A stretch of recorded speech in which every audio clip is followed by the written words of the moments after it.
Bienvenidos buscadores de historia y guardianes de la memoria. Soy Alonso, y hoy te invito a recorrer los pasillos del tiempo, donde el eco de un imperio aún resuena entre minaretes, murallas y mares en llamas. ¿Te has detenido a pensar cómo una pequeña tribu de frontera, perdida en las llanuras de Anatolia, pudo transformarse en un poder que gobernó durante más de 6 siglos y 3 continentes? Cómo un sueño nacido en la mente de un guerrero llamado Osman se convirtió en Estambul, en Topkapi, en Solimán el Magnífico, en ejércitos que llegaron a las puertas de Viena y en un legado que aún late en Turquía moderna.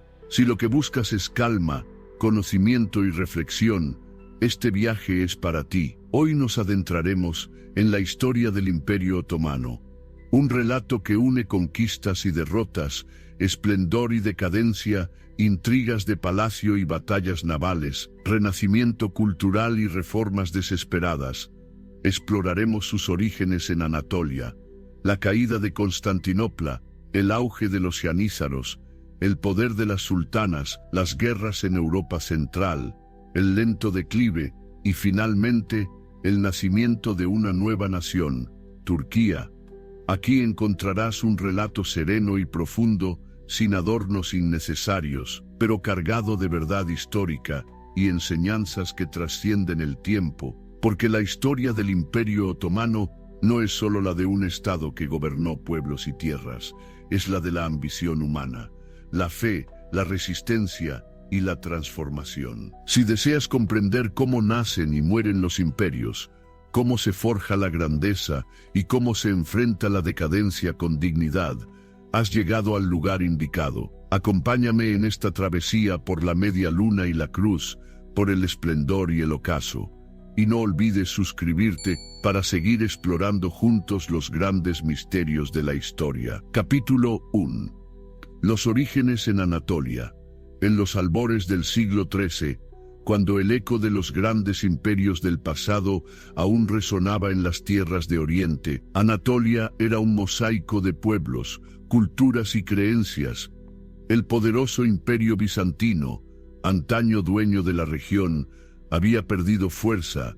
Desde el este, los mongoles habían arrasado ciudades y dispersado reinos, dejando un vacío de poder que se llenaba con pequeños principados musulmanes conocidos como beyliks. Entre montañas, llanuras fértiles y rutas de comercio que unían Asia con Europa, nació una comunidad pequeña, casi insignificante a ojos del mundo. Era un clan turco nómada, descendiente de los Oguz, que se había asentado en la frontera entre el Islam y el cristianismo. Su líder se llamaba Ertuğrul, un guerrero que junto con sus hombres sirvió al sultanato selyúcida de Rum. Cuentan las crónicas que, tras la muerte de Ertuğrul, su hijo Osman heredó la jefatura de aquella tribu. Osman era un hombre decidido, con visión de futuro. A su alrededor no había más que incertidumbre. Los bizantinos resistían en fortalezas solitarias, los selyúcidas se desmoronaban, y los mongoles acechaban en la distancia. En medio de aquel caos, Osman comenzó a forjar algo nuevo, un sueño que muy pocos podían imaginar. La tradición narra que Osman tuvo un sueño revelador. De su pecho brotaba un árbol inmenso, cuyas ramas se extendían sobre el mundo entero, dando sombra a pueblos y naciones. Aquella visión fue interpretada como una señal divina. Su linaje estaba destinado a gobernar y proteger vastos territorios. Así, poco a poco, con paciencia y estrategia, Osman y sus seguidores conquistaron aldeas, castillos y rutas comerciales. No eran aún un imperio, ni siquiera un reino sólido, pero tenían lo más importante: un líder carismático, una fe que los impulsaba y la convicción de que estaban escribiendo un nuevo capítulo en la historia. Ese pequeño principado, levantado sobre la frontera de Anatolia, sería conocido como el Beylicato de los Otomanos, un nombre que con el tiempo resonaría con fuerza en 3 continentes. El mundo todavía no lo sabía, pero había nacido el germen del Imperio Otomano. Capítulo 2. La expansión de los beyliks. Tras la muerte de Osman en 1324, su hijo Orhan tomó las riendas de aquel pequeño principado. Lo que había comenzado como una tribu fronteriza se transformaba lentamente en un poder regional. Anatolia, en aquel tiempo, era una tierra fragmentada, decenas de beyliks, pequeños estados gobernados por jefes turcos. Luchaban entre sí por el control de fortalezas, pueblos y rutas de comercio. Pero entre todos, los otomanos destacaban por algo más que la fuerza militar. Sabían aprovechar el vacío de poder que dejaban los bizantinos, debilitados y rodeados de enemigos. Orhan, con paciencia y estrategia, se adentró cada vez más en territorio bizantino.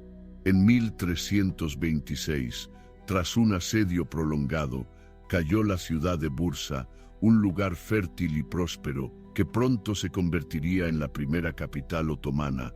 Con Bursa no solo ganaron un centro político y económico, también adquirieron prestigio, pues pasaron de ser un clan de frontera a un verdadero principado consolidado. A partir de allí, los otomanos comenzaron a organizarse de una manera diferente. Se introdujeron estructuras administrativas más sólidas, impuestos, leyes y un ejército cada vez más disciplinado. Surgió la figura de los gazis, guerreros de la fe, que veían en la expansión un deber religioso y una oportunidad de gloria. Poco después, los otomanos cruzaron por primera vez hacia Europa. En 1354, tras un terremoto que debilitó las murallas de Gallipoli, lograron ocupar esa estratégica península. Fue un paso decisivo. Ya no eran solo un poder en Anatolia, ahora también se extendían hacia los Balcanes.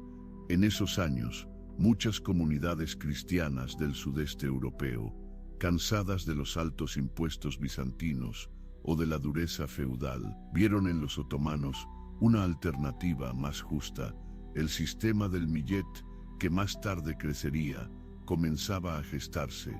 Cada pueblo podía mantener su fe y sus costumbres, siempre que reconociera la autoridad del sultán. Los matrimonios también jugaron un papel fundamental. Alianzas con familias poderosas bizantinas y turcas ayudaron a consolidar el poder de los otomanos y ampliar su red de influencia. Así, piedra a piedra, conquista tras conquista, el pequeño beylicato fundado por Osman y reforzado por Orhan se expandía. Su fuerza ya no residía solo en las armas, sino en su capacidad de adaptación, en el equilibrio entre la tradición islámica y la herencia bizantina, y en la visión de que podían gobernar territorios diversos bajo una misma bandera. Lo que alguna vez fue un sueño, comenzaba a convertirse en realidad.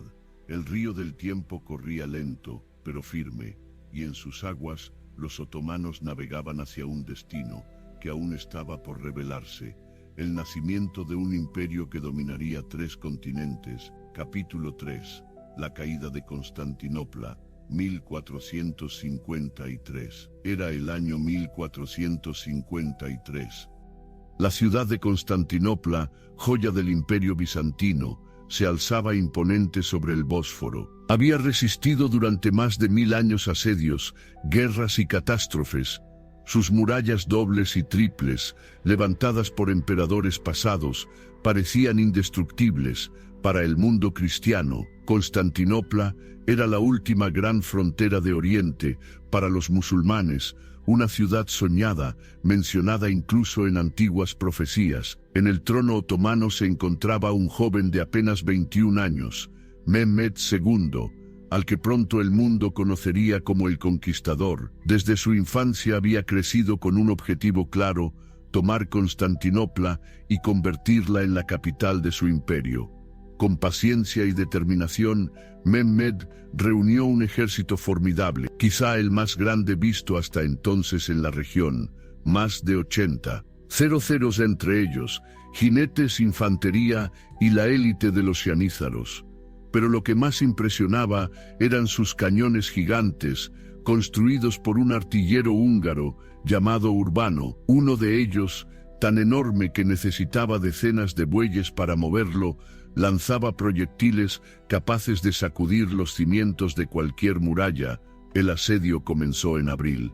La ciudad, gobernada por el emperador bizantino Constantino XI Paleólogo, apenas contaba con 7,000 defensores, incluyendo mercenarios genoveses y venecianos. La diferencia numérica era abrumadora. Aún así, la fe en las murallas de Teodosio les daba esperanza. Día tras día, los cañones otomanos tronaban contra las murallas, las piedras caían, el polvo llenaba el aire y la ciudad temblaba bajo el estruendo del metal. Pero los bizantinos resistían, reparaban las brechas por la noche, reforzaban puertas, encendían hogueras de vigilancia. El mar también fue escenario de lucha. Una gran cadena bloqueaba la entrada del Cuerno de Oro, impidiendo el acceso de la flota otomana. Mehmed, astuto y decidido, ordenó una maniobra sorprendente. Hizo transportar decenas de barcos por tierra, sobre rodillos engrasados, rodeando la cadena y colocándolos directamente en las aguas del estuario. Fue un golpe psicológico que dejó atónitos a los defensores.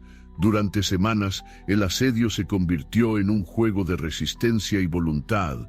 Dentro de la ciudad, los rezos llenaban las iglesias. Afuera, los imanes llamaban a la victoria prometida. Era más que una guerra. Era el enfrentamiento entre dos mundos, dos religiones, dos visiones del destino. La madrugada del 29 de mayo de 1453, tras semanas de bombardeos y continuos ataques, los otomanos lanzaron el asalto final. Primero, las oleadas de tropas irregulares, luego, los soldados más disciplinados y finalmente los janízaros, quienes penetraron por las brechas abiertas en las murallas. El emperador Constantino XI, último de los paleólogos, cayó luchando con su espada en mano. Con su muerte, desapareció el imperio bizantino. Al amanecer, la bandera otomana ondeaba en lo alto de las murallas. Mehmed entró en la ciudad y en un gesto solemne se dirigió a la majestuosa Basílica de Santa Sofía. Allí, ordenó su conversión en mezquita, marcando el inicio de una nueva era. Constantinopla pasó a llamarse Estambul y se convirtió en la capital del Imperio Otomano. Con ella, los otomanos no solo ganaron una ciudad, sino un símbolo, el puente entre Oriente y Occidente, entre el mundo islámico y el europeo. El eco de aquel día aún resuena en la historia, porque con la caída de Constantinopla comenzó un nuevo capítulo para la humanidad.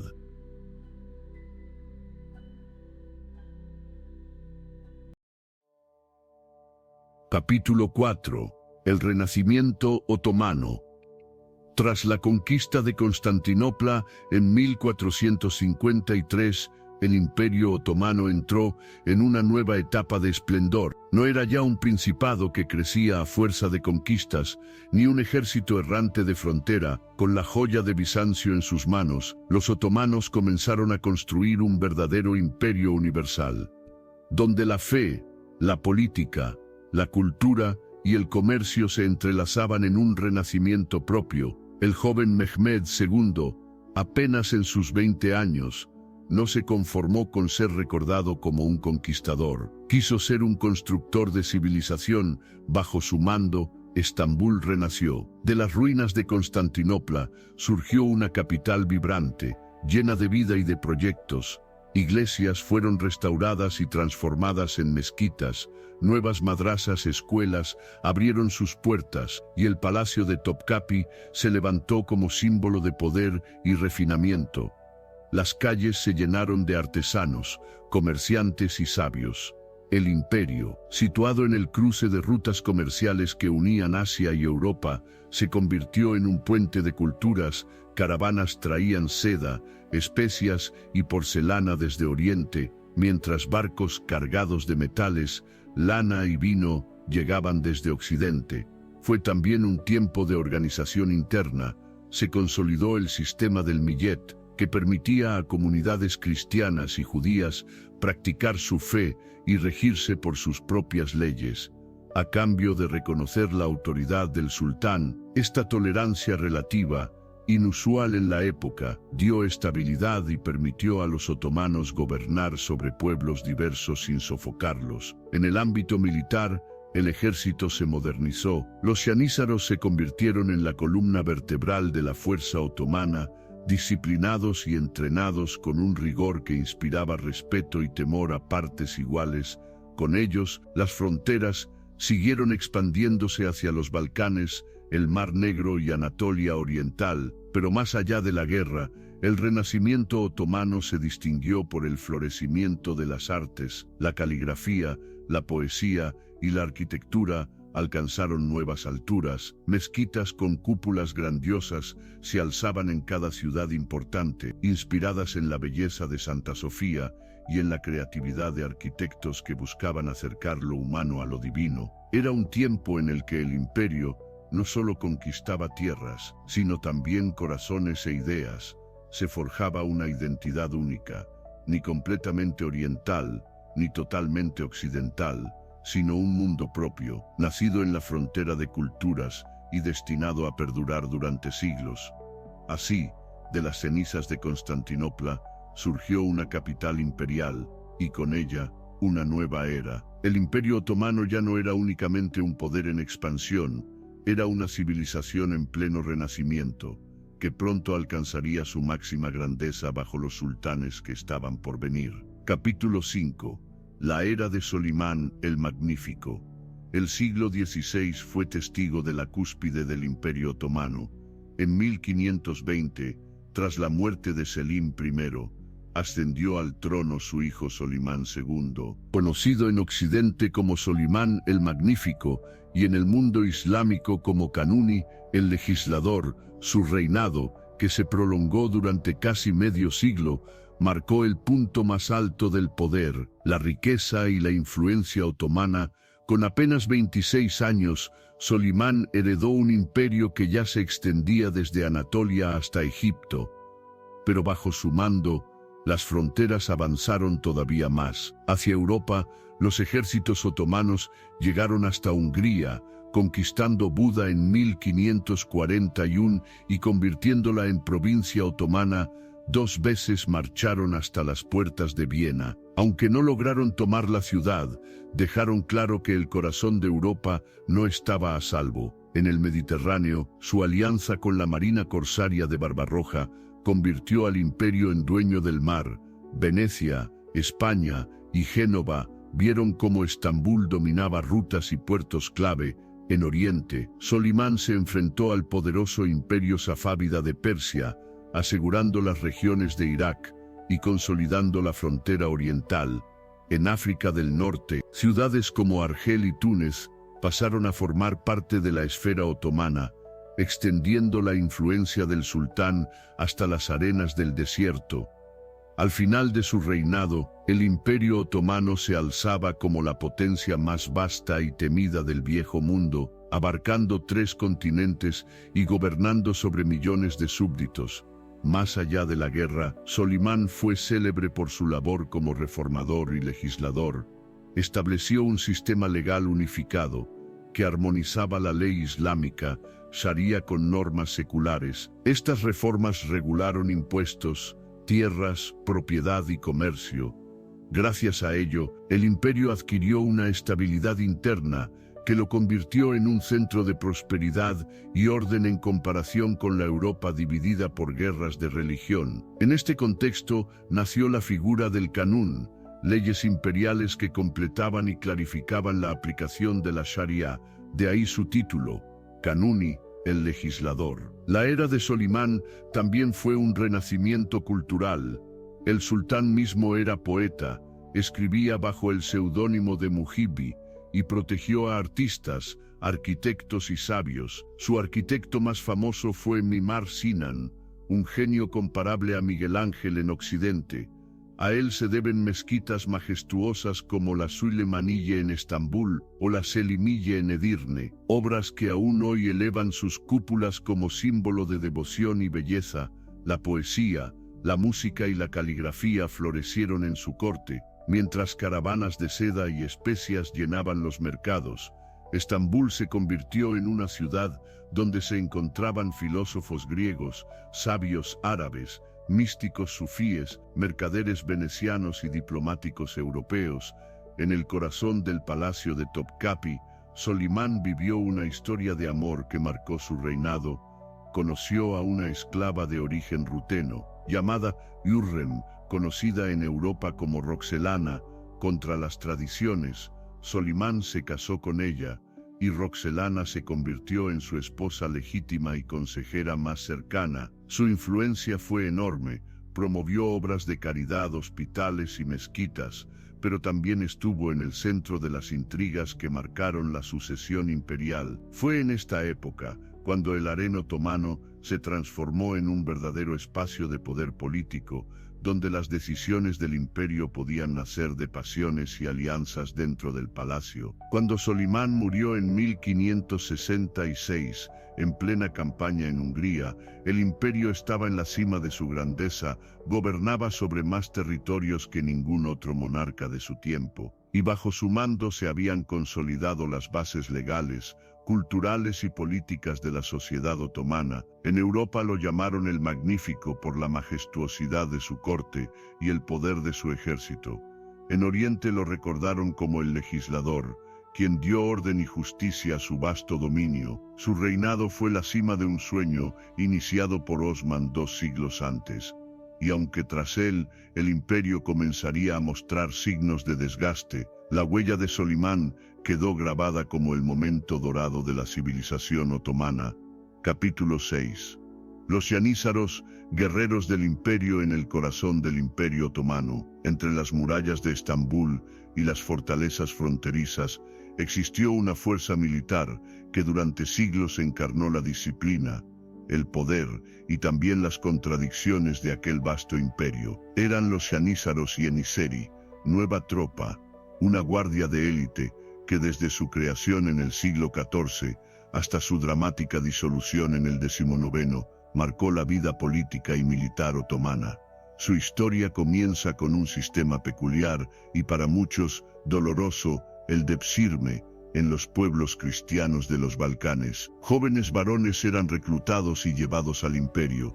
No eran esclavos comunes, eran seleccionados por su fuerza, inteligencia y carácter. Una vez en tierras otomanas, se los convertía al Islam, se los educaba en la lengua turca y se los entrenaba con disciplina férrea. Los más dotados se integraban en la administración imperial o se convertían en visires, consejeros cercanos al sultán.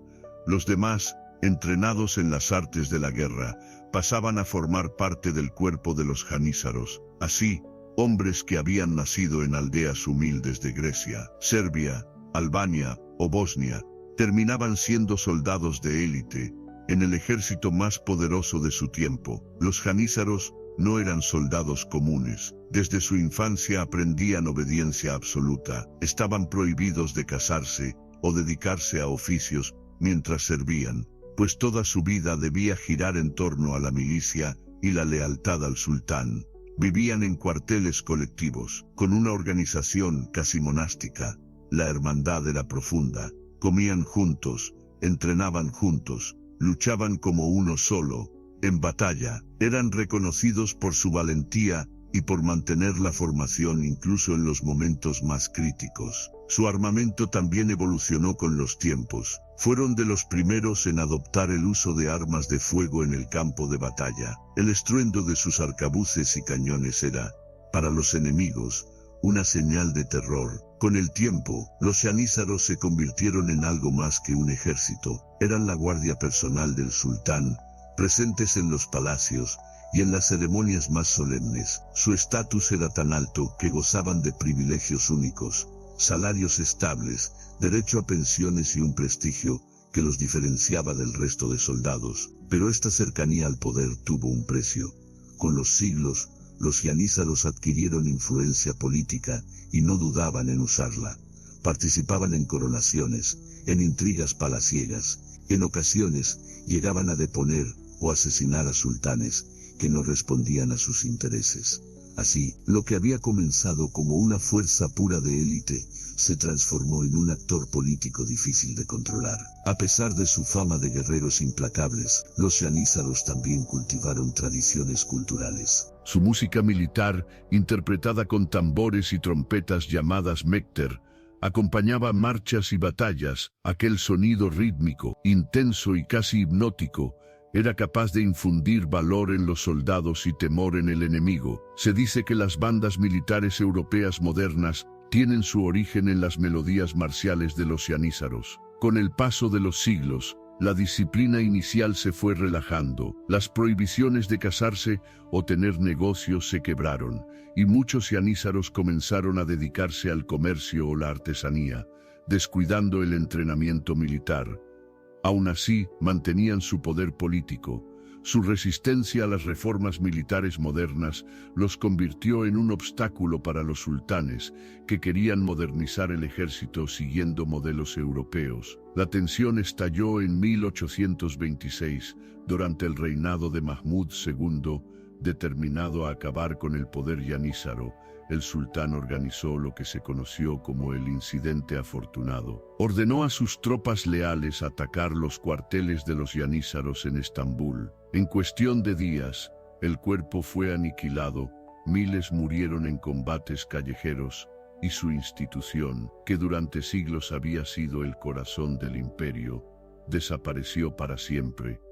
Aunque su final fue violento, la huella de los yanízaros permanece. Representaron una de las primeras fuerzas militares profesionales de la historia, símbolo de lealtad y disciplina, pero también de cómo el poder puede corromper incluso a los más nobles ideales. Hoy, sus historias resuenan como ecos de un pasado en el que los guerreros no solo luchaban por tierras o riquezas, sino también por una identidad, una fe y un destino imperial.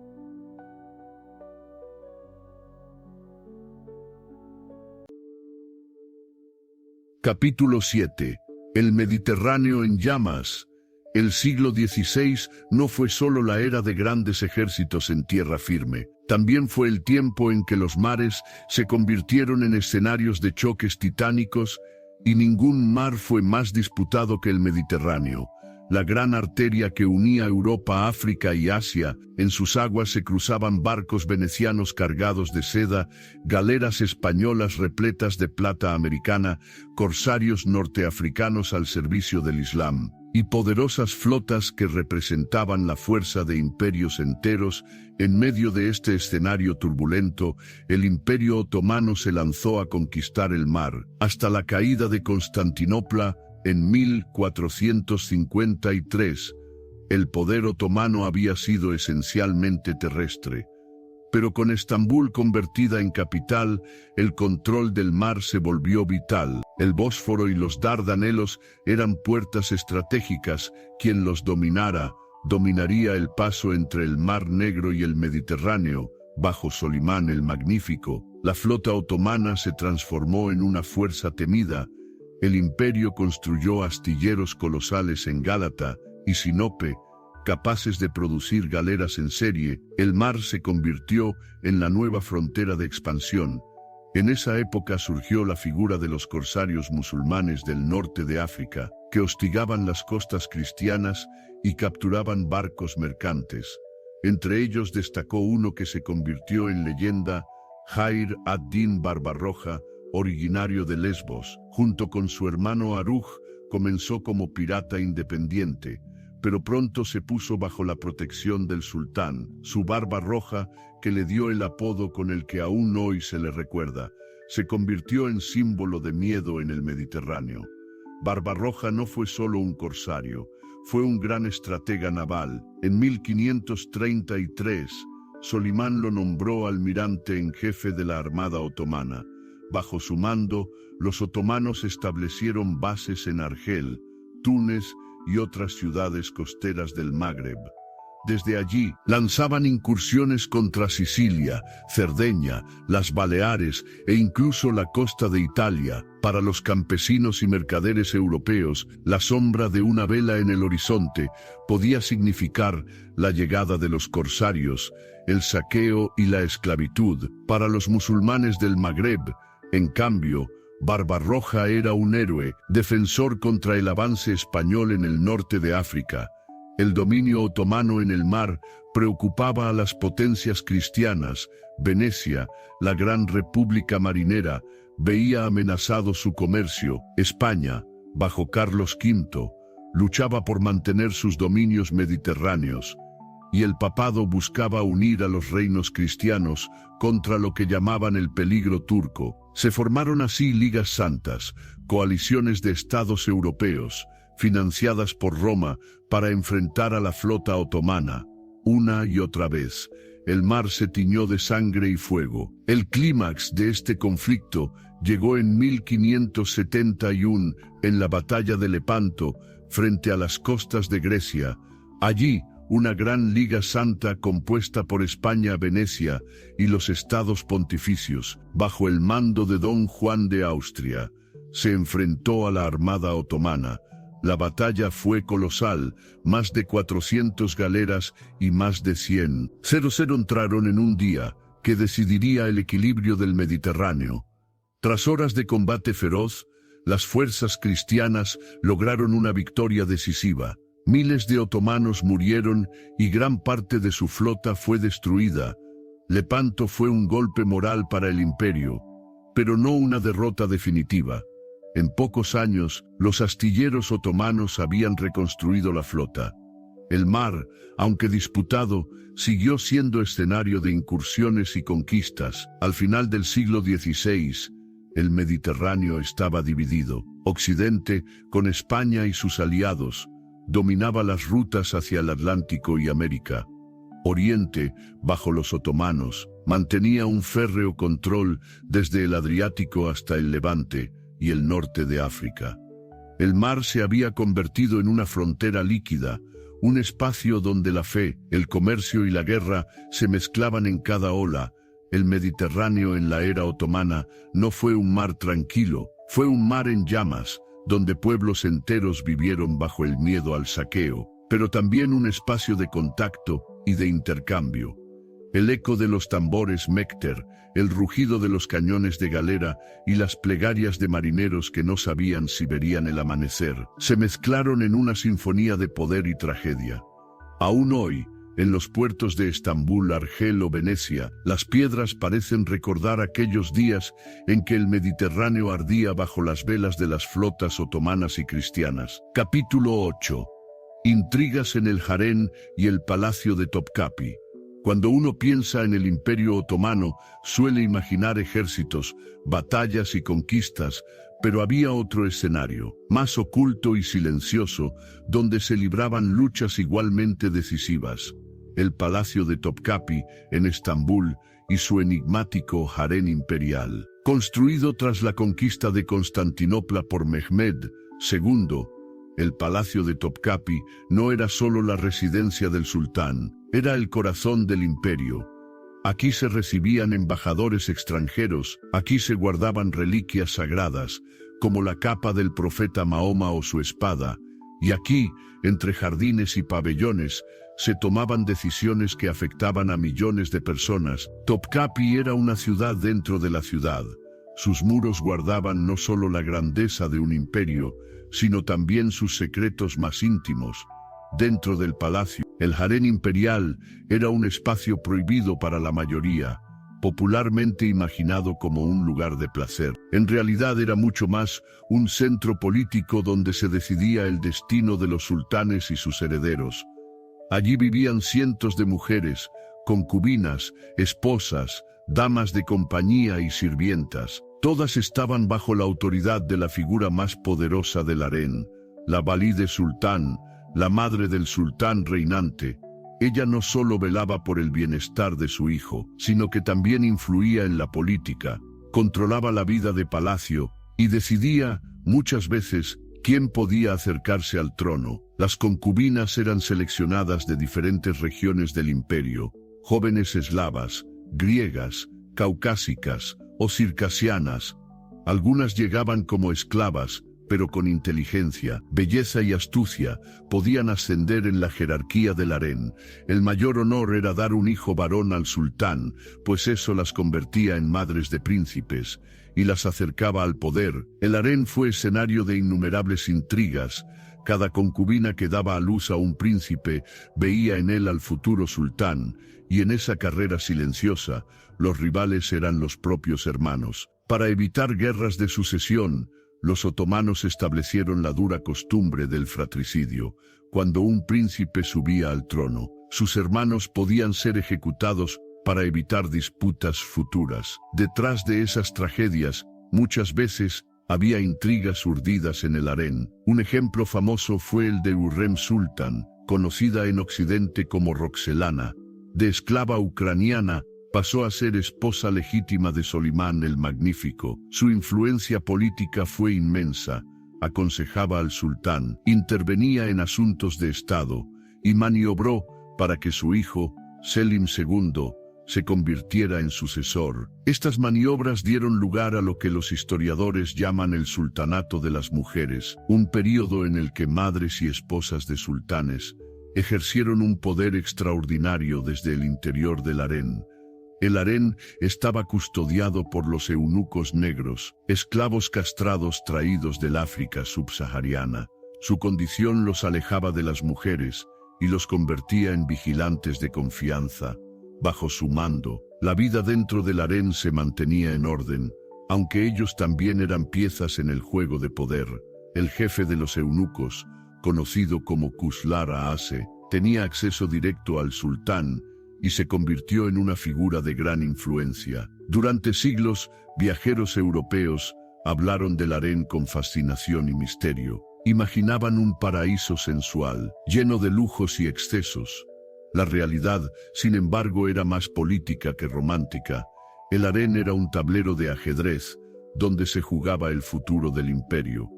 Allí se mezclaban ambiciones, alianzas secretas, celos y conspiraciones.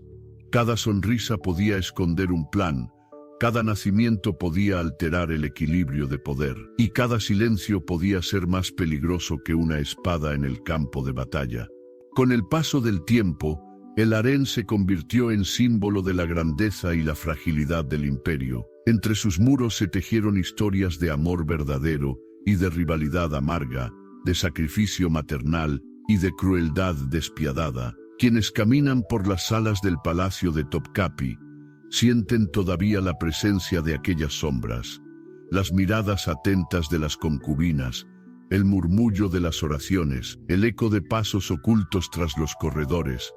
El harén fue más que un espacio privado, fue un escenario donde la historia del Imperio Otomano se escribía, no con espadas ni cañones, sino con intrigas, afectos y ambiciones silenciosas.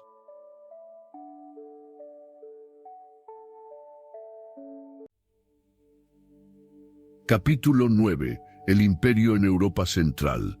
Tras consolidar su poder en Anatolia, los Balcanes y el Mediterráneo, los otomanos volvieron su mirada hacia una nueva frontera, Europa Central. Allí se encontraba el poderoso Sacro Imperio Romano Germánico, y dentro de él la Casa de Habsburgo, que controlaba Austria y era una de las dinastías más influyentes de la cristiandad.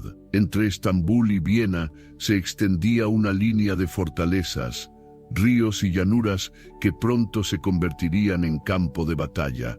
El reino de Hungría era clave. Quien dominara esas llanuras fértiles tendría acceso directo a Viena y al corazón de Europa. En 1526, el joven rey Luis II de Hungría se enfrentó al sultán Solimán el Magnífico en la batalla de Mohacs. El choque fue breve y brutal. La caballería húngara desorganizada no resistió el poder de la artillería otomana.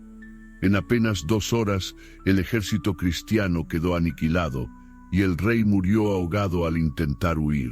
Con Mohacs, Hungría se partió en 3. La parte central quedó bajo dominio otomano. El oeste pasó a los Habsburgo, el este, Transilvania, se convirtió en un principado vasallo de Estambul. Así, los otomanos se instalaron firmemente en Europa Central. 3 años después de Mohacs, Solimán marchó directamente hacia Viena, el corazón de Austria. Su ejército, aunque poderoso, enfrentó enormes dificultades, lluvias torrenciales, caminos enlodados y problemas de abastecimiento. En septiembre de 1529, la ciudad fue sitiada. Los defensores, aunque pocos, estaban decididos. Las murallas resistieron, y la llegada del invierno obligó a los otomanos a retirarse. No lograron tomar Viena, pero el mensaje fue claro. El imperio era capaz de llegar hasta las puertas mismas de Europa Occidental. Durante las décadas siguientes, la región se convirtió en una frontera viva. Ciudades cambiaban de manos, castillos eran asediados, y campesinos sufrían saqueos de un lado y del otro. Los Habsburgo, liderados primero por Carlos V y después por Fernando I, fortalecieron sus defensas. Estambul, por su parte, mantuvo guarniciones y gobernadores en Buda y otras plazas húngaras.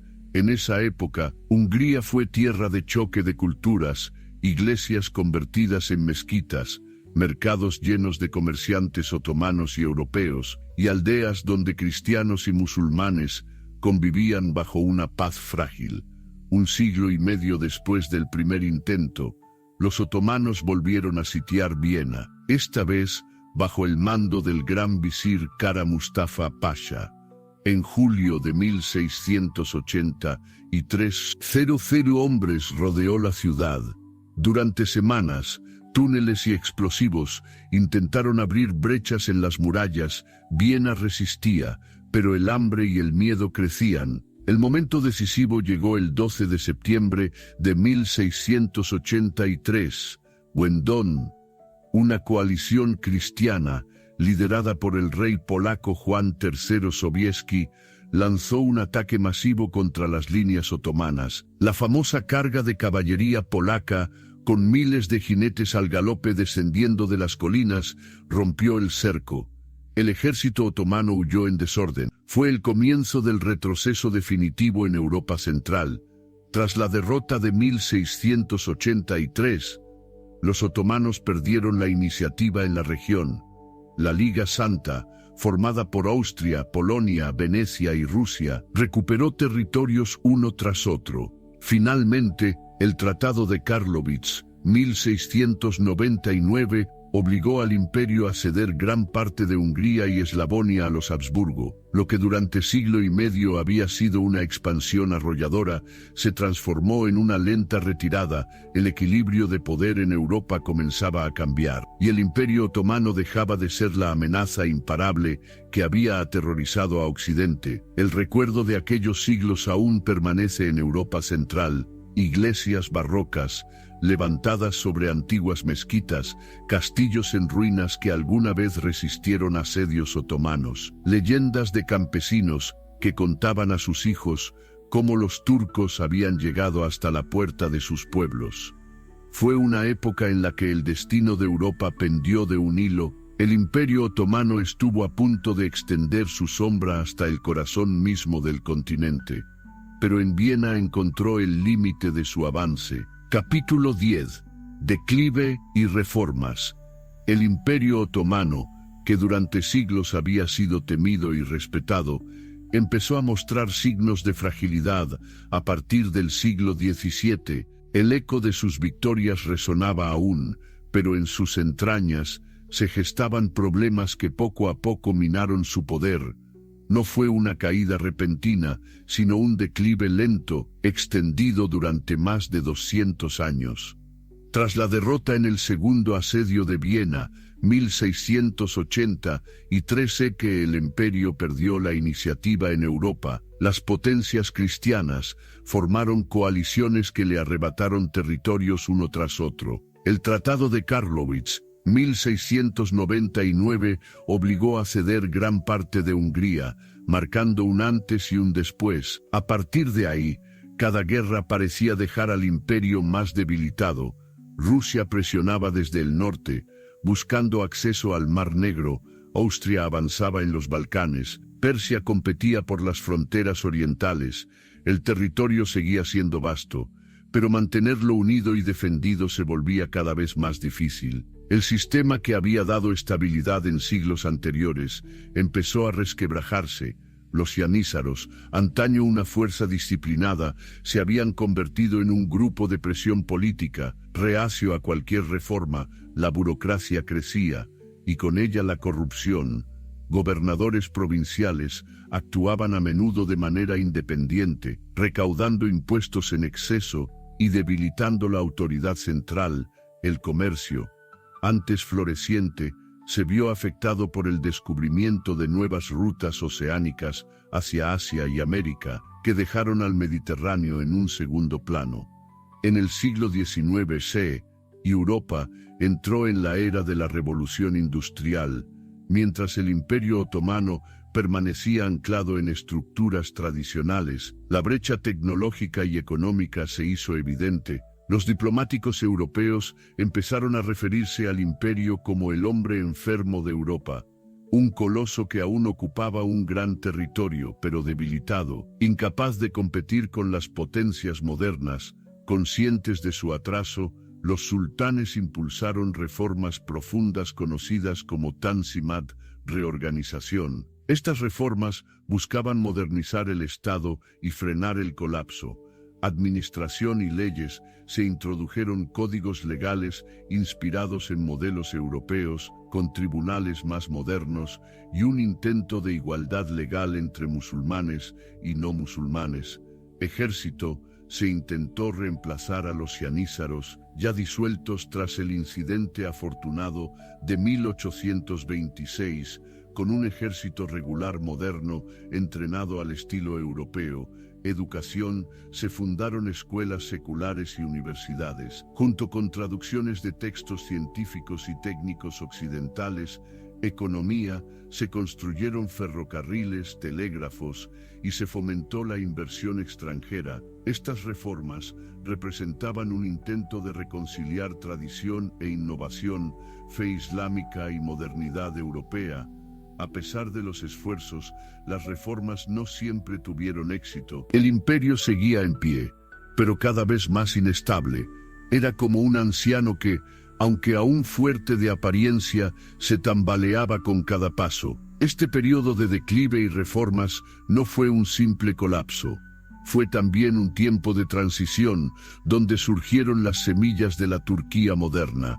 La lucha por adaptarse, aunque llena de fracasos, dejó huellas en la administración, la cultura y la identidad de los pueblos que habían formado parte del imperio. El hombre enfermo de Europa aún respiraba, pero su final estaba cerca, y la Primera Guerra Mundial sería el golpe definitivo.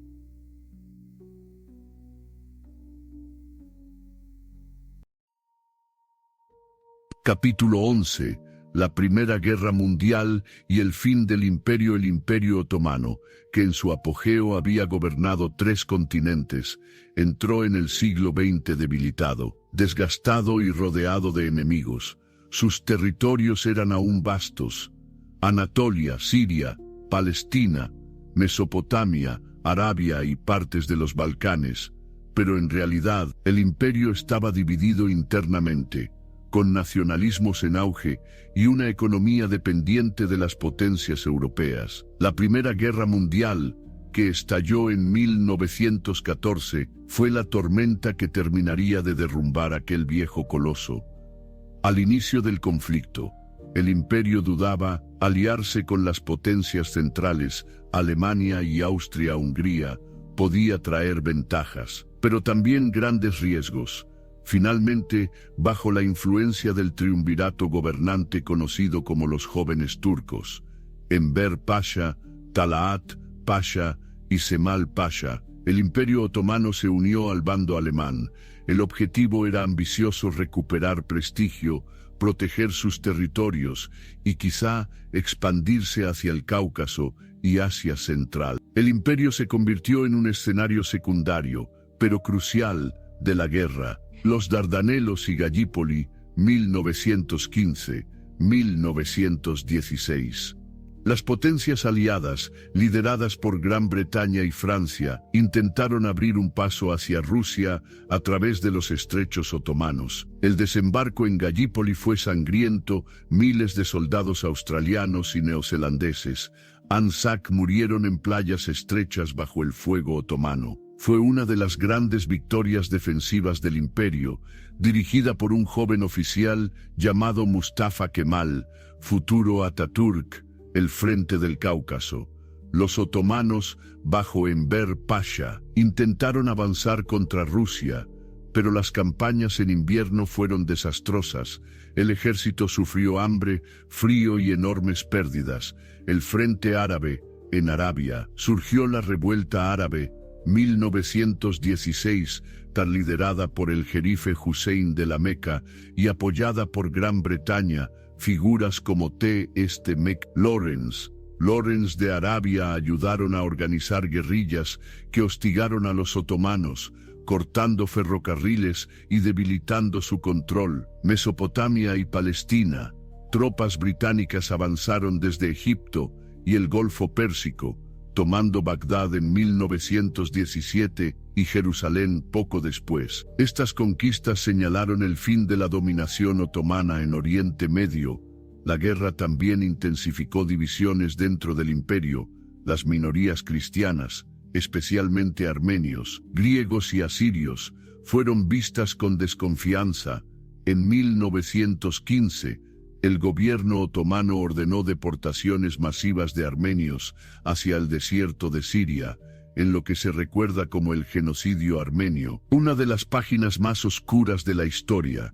Los pueblos árabes, antes parte del corazón del Islam otomano, comenzaron a soñar con su independencia. El imperio, que durante siglos había gobernado sobre diversidad religiosa y étnica, ya no lograba mantener unida esa pluralidad. En 1918, la guerra llegó a su fin. Alemania se rindió y con ella cayeron sus aliados. El Imperio Otomano firmó el armisticio de Mudros en octubre de 1918. Los ejércitos aliados ocuparon Estambul y las potencias vencedoras comenzaron a repartirse sus territorios. El Tratado de Sèvres, 1920, selló la desintegración. Grecia ocuparía Esmirna. Francia tomaría Siria y Líbano. Gran Bretaña controlaría Palestina, Irak y Transjordania. Y Anatolia quedaría fragmentada bajo zonas de influencia extranjeras. El viejo imperio, tras más de 6 siglos, se desmoronaba, pero en medio de la derrota surgió un líder, Mustafa Kemal, el héroe de Gallipoli. En 1919 inició una resistencia nacional desde Anatolia. Con el apoyo de militares, campesinos y reformistas, luchó contra las potencias ocupantes y logró expulsarlas en una guerra de independencia. En 1922, el sultanato fue abolido. El último sultán, Mehmed VI, abandonó Estambul en un barco británico, poniendo fin a más de 6 siglos de historia otomana. Un año después, en 1923, Mehmed XXIII se proclamó la República de Turquía, con Atatürk como su primer presidente. El Imperio Otomano no murió en un día, sino a lo largo de una guerra que reveló sus debilidades y fracturas internas. En su caída, dejó un legado complejo: la memoria de un vasto imperio multicultural, el nacimiento de nuevos estados en Oriente Medio, y la herencia cultural, religiosa y política, que aún hoy resuena desde Estambul hasta El Cairo, desde los Balcanes hasta Arabia. La Primera Guerra Mundial no solo marcó el fin de un imperio, fue el cierre de una era, y en ese silencio que siguió al estruendo de la guerra, el mundo moderno comenzó a tomar forma. Capítulo 12. El nacimiento de Turquía moderna. El año 1922 marcó el final de una era. Tras más de 6 siglos de existencia, el Imperio Otomano se derrumbaba definitivamente. El último sultán, Mehmed VI, abandonaba Estambul a bordo de un buque británico. Mientras en Anatolia emergía una nueva fuerza, el movimiento nacional turco, liderado por un hombre que pronto sería llamado Atatürk, el padre de los turcos. La Primera Guerra Mundial había dejado al imperio exhausto. El Tratado de Sèvres, 1920, lo reducía a un territorio fragmentado, bajo la ocupación de griegos, franceses, británicos e italianos. Anatolia, el corazón histórico, parecía a punto de ser repartida, pero la sociedad otomana ya no era la misma. Los árabes habían iniciado su propio camino hacia la independencia, las minorías cristianas buscaban apoyo internacional, y en Anatolia, campesinos, soldados y líderes locales se negaban a aceptar la humillación. Fue en ese vacío donde surgió un nuevo liderazgo. Mustafa Kemal, oficial brillante que había demostrado su genio militar en Gallipoli, no aceptó la ocupación extranjera ni la sumisión del sultán. Desde la ciudad de Samsun, en 1919, lanzó un llamado a la resistencia. En pocos años, organizó un movimiento que unió a miles de hombres y mujeres en defensa de Anatolia, contra los griegos que habían ocupado Esmirna y avanzaban hacia el interior. Los nacionalistas turcos respondieron con dureza. La batalla de Sakarya, 1921, fue decisiva. Tras semanas de lucha, los turcos lograron frenar y luego expulsar al ejército griego. Contra los aliados se llevaron a cabo negociaciones, presiones y combates menores que poco a poco obligaron a las potencias a retirarse. En 1922, tras la victoria turca, las tropas extranjeras abandonaron Anatolia. Con el triunfo del movimiento nacional, llegó el cambio político. El 1 de noviembre de 1922, el Parlamento turco abolió el sultanato, poniendo fin a la dinastía otomana que había gobernado desde Osman I. Poco después, el Tratado de Lausana, 1923, reconoció oficialmente la soberanía de la nueva Turquía sobre Anatolia y Tracia Oriental. Fue un tratado muy distinto al de Sèvres. Ya no era una desmembración, sino el reconocimiento de un Estado independiente. El 29 de octubre de 1923 se proclamó la República de Turquía, con Mustafa Kemal como su primer presidente. Era el nacimiento de una nueva nación sobre las ruinas del viejo imperio. Mustafa Kemal no solo quería independencia, quería transformación. Su visión era clara: convertir a Turquía en un país moderno, laico y orientado hacia Occidente. Durante la década de 1920 y 1930 impulsó reformas profundas, políticas. Se abolió el califato en 1924, símbolo religioso del poder otomano. Para separar Estado y religión, sociales, se otorgaron derechos a las mujeres, incluyendo el voto, y se fomentó la educación pública y universal. Culturales, se adoptó el alfabeto latino en lugar del árabe, para acercar la lengua turca a Occidente y facilitar la alfabetización. Económicas, se impulsó la industria nacional y se redujo la dependencia extranjera. Identitarias, se promovió una identidad turca unificada, dejando atrás la pluralidad otomana de millets y etnias diversas. Estas reformas fueron radicales y no siempre fáciles de aceptar, pero sentaron las bases del Estado moderno. El nacimiento de Turquía fue el cierre definitivo de la era otomana y la apertura de un nuevo capítulo. Para muchos turcos, fue la liberación de siglos de atraso y dependencia. Para otros, la pérdida de un mundo plural, donde convivían musulmanes, cristianos y judíos bajo una misma autoridad. Lo cierto es que la República de Turquía se convirtió en el heredero político del imperio, pero con una visión radicalmente distinta: no un imperio multinacional y religioso, sino un Estado-nación moderno y laico. Hoy, caminar por Estambul es sentir la unión de dos mundos: las cúpulas de las mezquitas otomanas, herencia de un pasado imperial, y las avenidas modernas, los edificios oficiales y la bandera roja con la media luna, símbolo de la República nacida en 1923.